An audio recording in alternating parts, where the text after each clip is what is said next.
This video was brought to you in part by the supporters of the AMTV Patreon. Thank you.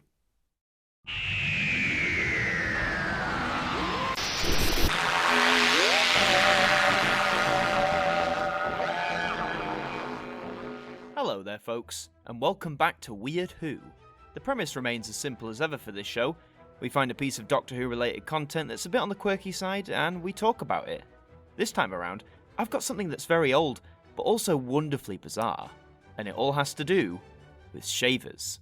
Remington is a personal care brand that has been providing products to consumers since 1937. Almost 30 years into their existence, in 1965, they got in touch with the BBC for a rather special request.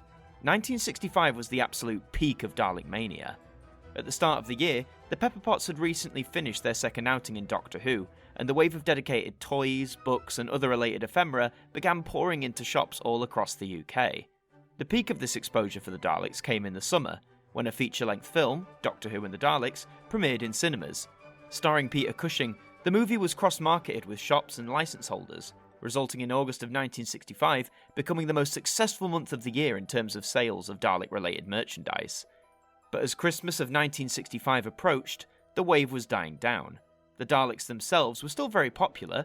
Their fourth TV story, The Daleks' Master Plan, had begun in November and would last for a mammoth 12 weeks, but various companies still saw potential in the maniacal menace's appeal, not just with younger audiences, but with the grown-ups too. This is where Remington comes in. The company was a regular client of the advertising agency Doyle Dane Bernbach, or DDB for short. In August of 1965, Remington was getting ready to release its new electric shaver, cleverly titled The Selectric. They drafted a script for a 30-second advert titled Robot, in which the shaver would appear to have a mind of its own, speaking directly to the viewer.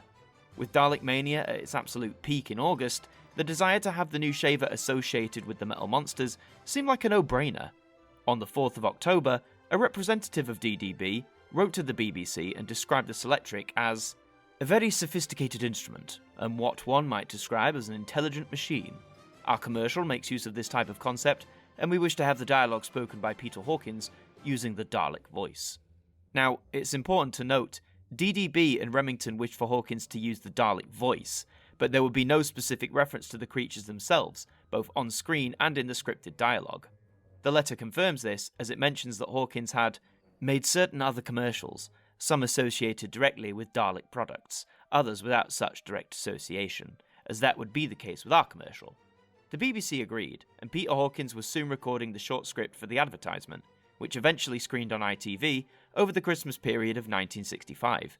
Now, when DDB said they wished for the Dalek voice, they certainly got it. Have a listen. I am the new Remington Selectric Shaver. Twist my dial and I will obey you. At 1, I am gentle. At 2 and 3, I grow fiercer. At 4, I will annihilate the toughest whisker. 5 is for sideboards. 6 is for cleaning me.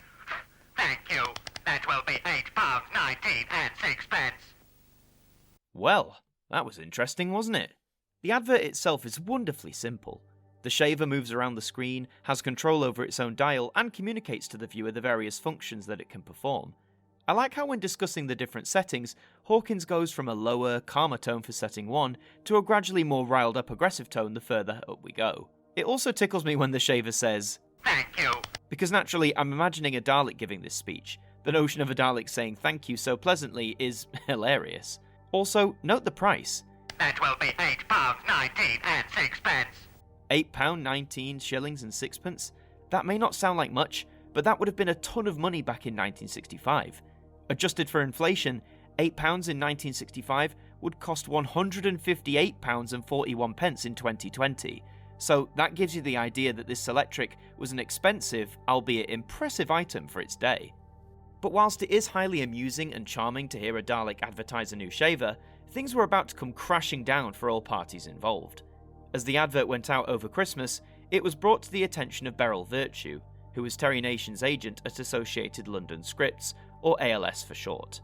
Terry Nation was the man who created the Daleks, and his joint copyright ownership over the monsters with the BBC meant that he had a firm say in how the Daleks would be used, not just on television, but in merchandising as well, from which he would also receive a sizable royalty.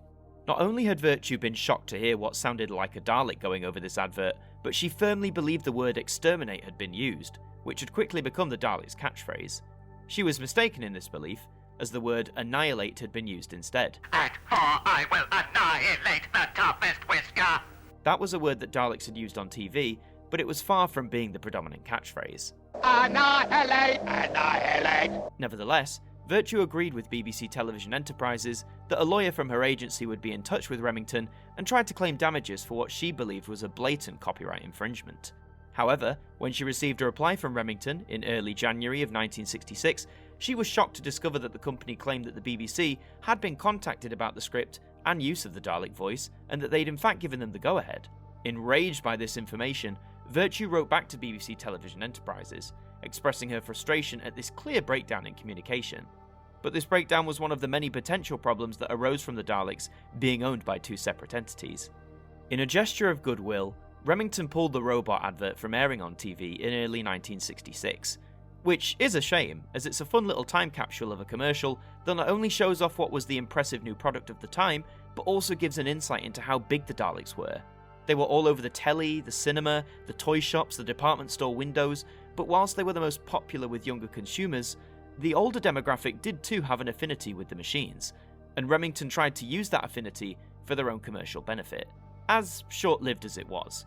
It does make you wonder that had this advert aired for longer, and if no problems had arisen between the parties involved, that potentially we could have heard or even seen more of the Daleks in advertisements of the 1960s. There aren't too many other examples, as in not many examples of them in adverts that aren't directly tied to Doctor Who related products. There was an ad for Hamlet cigars that never aired. Are you really that surprised? Hamlet, the mild cigar. There's also this fun little cameo in a Kit Kat advert, which aired in the days when Doctor Who was sadly the butt of many a joke. Have a break. Have a Kit Kat. Peace and love! Since Doctor Who's revival in 2005, the Daleks became very popular once again, with countless toys and merchandise being made to celebrate them. Whilst their appearance in adverts has mainly been consigned to products that are directly tied to the Doctor Who brand, I do hope that one day we could see or hear the Daleks advertising something completely out of their comfort zone. Will it ever happen? We'll just have to wait and see. Thanks for watching. Thank you.